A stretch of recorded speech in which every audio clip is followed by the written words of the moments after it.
Fala, turminha, tudo bem? Professor Eduardo Ribeiro de História aqui.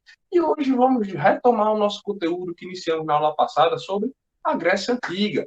Sim, hoje vamos retomar. No nosso vídeo anterior, a gente falou muito sobre a formação do povo, a ocupação do território, o início da civilização, sobretudo cretense, certo? A questão da criação dos Jogos Olímpicos, em que as pessoas praticavam nu lá em Creta.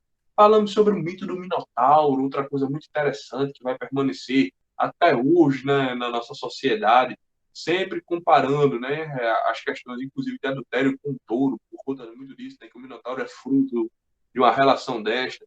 Então a gente observa que até nesses pequenos detalhes a cultura grega está presente na nossa sociedade. Hoje vamos falar sobre o fim de Creta. O fim de Creta vem muito por conta de dois motivos específicos. Né? Micenas, surge uma nova civilização, digamos assim, grega também, e ela começa a fazer concorrência com Creta, e outro, por volta do ano de 1400 a.C., por motivos desconhecidos, Creta some. Como assim motivos desconhecidos? Professor, que foi aquilo? É desconhecido, obviamente. Por falta de documentos, por falta de informações, mas acredita-se que muito provavelmente algum desastre natural muito grave, algum terremoto, erupção vulcânica, alguma coisa muito séria aconteceu para colocar fim à Creta, certo? Mas esse desaparecimento de Creta lança as bases para o futuro gerasse novas ocupações gregas. A gente vai ter o surgimento das polis depois do desaparecimento de Creta, tá certo? Aí a gente tem um Portal do Leão, que é uma entrada para os visitantes que vão a Micenas. Quando vocês forem, tragam um souvenir para mim, não esqueçam, por favor, tá certo? Isso é importantíssimo. E isso vai ser uma coisa que eu vou cobrar depois, viu? Então, para a gente poder dar início agora a uma sociedade grega propriamente dita, uma vez que Creta e Micenas, essa que eu acabei de falar, que ela só faz surgir mesmo, né, para fazer concorrência secreta no comércio. Elas são, apesar de serem gregas, mas é como se fosse um período pré-grego, porque apesar de todos falarem a mesma língua, ter a mesma religião, mas as características sociais são um pouco diferentes, certo? Entre elas, como a gente falou, em Creta a gente tem a presença do matriarcado, no resto das outras polis não. Então são características distintas em relação às demais que nós falamos, tá certo? Sobre esses períodos da divisão histórica da Grécia Antiga, vamos destacar o primeiro período, período homérico, certo? Graças a Homero, tem esse nome por conta de Homero. Quem não conhece Homero? Homero é um poeta, certo? Que ele é muito responsável pela criação dos mitos. Não necessariamente a criação, vou até me corrigir. Ele é necessário pela divulgação dos mitos, da mitologia. Ele cantava, escrevia poesias e ele divulgava a mitologia grega, certo? Então, ele conta muito nos dois livros que a gente tem registrado deles hoje, a Ilíada e a Odisseia. Na Ilíada ele fala muito, por exemplo, sobre a Guerra de Troia, e na Odisseia ele fala sobre as pessoas que voltam da Guerra de Troia, certo? Então, período homérico, certo? Que é um período muito da mitologia, muito dos contos, dos feitos dos grandes heróis gregos, certo? Ele começa com a conquista de Creta, que a gente acabou de falar, certo? E é narrado através de literatura, poesia, e vai até o surgimento das polis, né? Sobretudo Atenas e Esparta. No período arcaico, que é o que nós vamos começar agora, certo? Nós vamos destacar, e preste atenção no período arcaico, que o período arcaico, juntamente com o período clássico, são os períodos que mais caem nos múltiplos vestibulares, certo? Seja o Enem, o SSA e outros. O período arcaico é o surgimento das polis.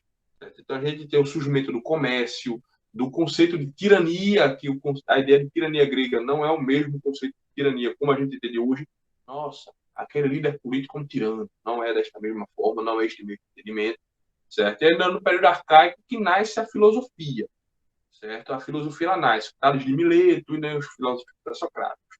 Depois a gente tem também, ainda no período arcaico, a consolidação de Atenas e Esparta como as principais polis, certo? De toda a região da Grécia Antiga. Em seguida, a gente tem o período clássico, onde a gente tem a formação dos governos democráticos, sendo Atenas a sua principal expoente, certo? Atenas é a criadora da democracia, certo? E a gente também vai ter a formação das oligarquias espartanas, certo? Os militares no poder, a gente vai falar sobre isso também. A gente vai ter as guerras, certo? Entre Atenas e a Pérsia, A gente tem, por exemplo, aí a Batalha de Salamina, como exemplo. E depois a gente vai ter Atenas contra Esparta, certo? Que é um outro conflito de proporção enorme, que a gente vai estudar também com um detalhe muito grande, certo? Que é a Batalha do Peloponeso, conflito muito violento, certo? A gente vai ter aí também, no período clássico, o auge do período filosófico, né? Do mundo antigo, pelo menos. Sócrates, Platão, certo? Eles juntos exercendo a filosofia ainda nesse período clássico. No período helenístico, a gente já tem a dominação, né, e o império de Alexandre, o Grande, ele conquistando e unindo, unificando toda a região da Grécia Antiga. Contra a vontade deles, claro, obviamente, né, afinal, Alexandre é um conquistador, um militar conquistador.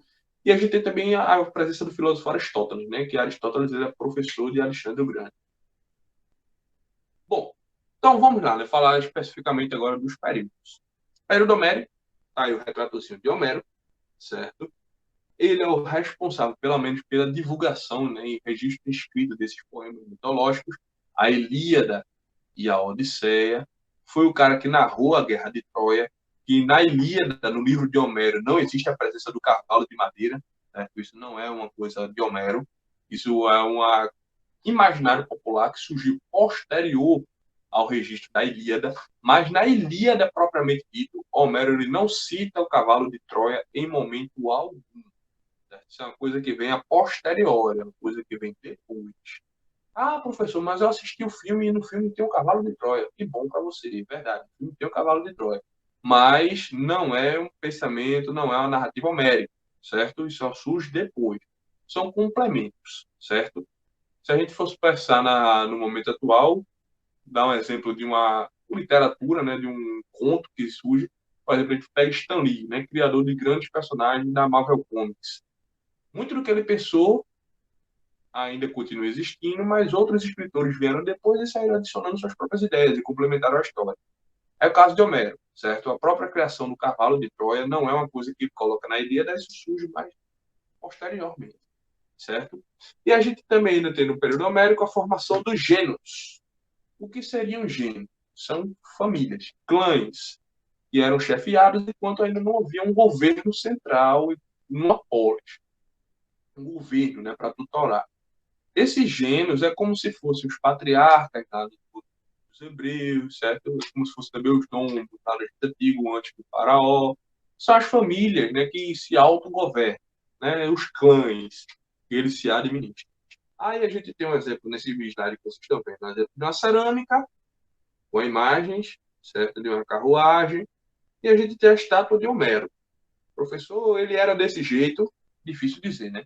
Não há registros claros. Então, essa escultura pode ter sido, claro, esculpida a partir de alguém observando o rosto dele, como também pode ter sido o imaginário de alguém. A gente não sabe ao certo. Porém, mais contudo, todavia, entretanto, uma característica das esculturas gregas é que eles buscavam representar sempre o conceito de belo, a ideia de belo. Então, você nunca vê uma estátua feia, né? Na Grécia Antiga, pelo menos, não. Agora vamos falar sobre a Grécia Arcaica.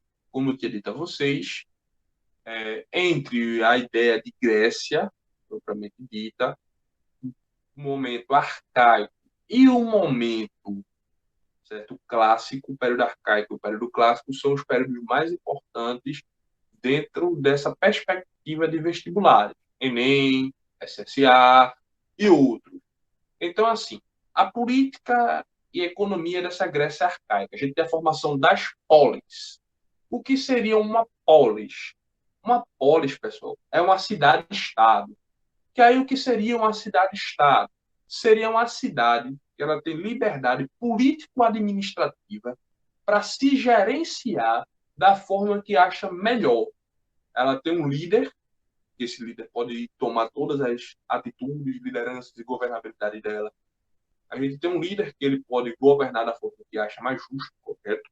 A gente tem liberdade política, religiosa, enfim, é uma cidade que ela tem liberdade. É como se fosse uma cidade-país, digamos assim, certo? É como se cada cidade ela fosse uma nação.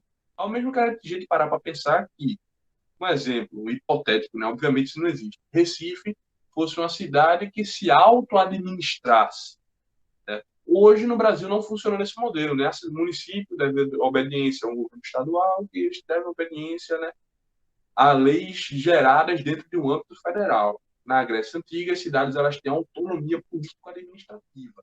São cidades independentes, são as polis, tá certo? Então, a gente tem a formação dessas polis. Sendo as principais, não quer dizer que são as únicas. Tem gente que cai muito nesse erro. As principais, Atenas e Esparta. Mas existem muitas outras. A gente tem Tebas, a gente tem Corinto, a gente tem várias outras. Mas as principais, Atenas e Esparta. E dentro dessas polis, certo, a gente tem que destacar o seguinte: quem é considerado cidadão? Todo mundo é considerado cidadão? Não. Vou pegar o exemplo de Atenas, certo? Esse exemplo que eu coloquei no slide se aplica muito à cidade de Atenas, certo? Quem é considerado cidadão ateniense? Homens livres e ricos, certo? Quando eu digo homens, é no sentido de gênero, não no sentido de humanidade. Homens livres e ricos. Mulheres não eram consideradas cidadãs. As mulheres não poderiam votar, nem serem votadas, não poderiam nem sequer expressar a sua opinião. As mulheres não poderiam se meter em assuntos públicos. Para vocês terem ideia, uma mulher ela não era considerada cidadã, ela tinha sua liberdade tão fechada a tal ponto que até para sair de casa tinha que ser acompanhada por alguém, certo? Seja um homem, um irmão, um pai, alguma figura masculina. As mulheres elas não tinham liberdade em Atenas, certo? Escravos, por motivos óbvios, não são cidadãos, né? Escravos era considerado um objeto. Agora sim, quem é escravo na Grécia Antiga? O mesmo modelo se aplica a todo mundo antigo, certo? São pessoas que têm duas problemáticas. Ou não pagam o que devem, ou são prisioneiros de guerra. Uma pessoa que faz uma dívida e não pode pagar, ela passa a ser automaticamente escravizada por outro, certo? Já uma pessoa que faz uma guerra contra um determinado povo e perde, também é escravizada. Então, nesse mundo antigo, os escravos são essas pessoas que têm esta problemática, certo? São essas pessoas que têm esta problemática. Isto é o que torna um ser humano escravo no mundo antigo, tá bom, pessoal? Outra coisa interessante para destacarmos é que a figura de um escravo, em caso de dívida, ele poderia se tornar um liberto, desde que, com o seu trabalho escravo, ele conseguisse pagar a sua dívida. Então, digamos, trazendo para os dias de hoje, para ficar mais fácil da gente entender, digamos que a pessoa se endivida com mais ou menos R$ 10.000 e um salário mínimo hoje, em 2020, é 1.045. Então, em 10 meses de trabalho, essa pessoa conseguiria sua liberdade, certo? Agora, se ela fizer uma dívida muito longa, ela vai trabalhar o resto da sua vida, os filhos, os netos, e até aquela dívida ela ser terminada, até aquela dívida ela ser terminada, não há, certo, uma libertação. A gente vai ter também estrangeiros que não são considerados cidadãos. Estrangeiros, eles não são cidadãos dentro da Grécia Antiga por motivos óbvios. Eles não nasciam, certo? Como eles não nasceram na determinada polis, eles não têm direitos políticos nela. E uma coisa interessante para a gente poder destacar é que essa ideia de estrangeiro é muito complexa. Se eu só nasci em Atenas e me criei o resto da minha vida em Esparta, só fui nascer e desde bebezinho eu estou em Esparta, isso implica dizer que em Esparta eu sou estrangeiro, porque eu não nasci lá. A ideia de cidadania é ligada ao nascimento, por mais que toda a minha vida tenha passado naquela determinada região, tá certo? Toda a minha vida eu tenha passado naquela região. Alguma dúvida, pessoal, até aqui? Estamos claros? Qualquer eventual dúvida, deixem aqui nos comentários, que eu vou ter o maior prazer em poder ajudar vocês. Tá certo, pessoal? Eu tenho o maior poder, o maior prazer em poder ajudar. Deixa nos comentários, tá bom? Bom, vamos agora falar das polis, né? Sobretudo, Atenas e Esparta, pois são as principais. Na poli de Atenas, certo, a gente tem uma característica interessante, que é a invenção da democracia. A democracia ateniense, ela tem características muito diferentes da democracia atual. Essas características, elas são tão diferentes, mas tão diferentes, mas tão diferentes, quando a gente passa a falar da democracia grega, parece até algo de outro mundo, né? Mas ficou curioso? Quer saber como era a democracia grega e por que ela é tão diferente da atual? Quer mesmo? Então assista a nossa próxima videoaula, tá certo, pessoal? Para vocês, um beijo, um abraço e até o nosso próximo encontro, tá certo? Valeu, valeu, valeu, povo bom. Fui.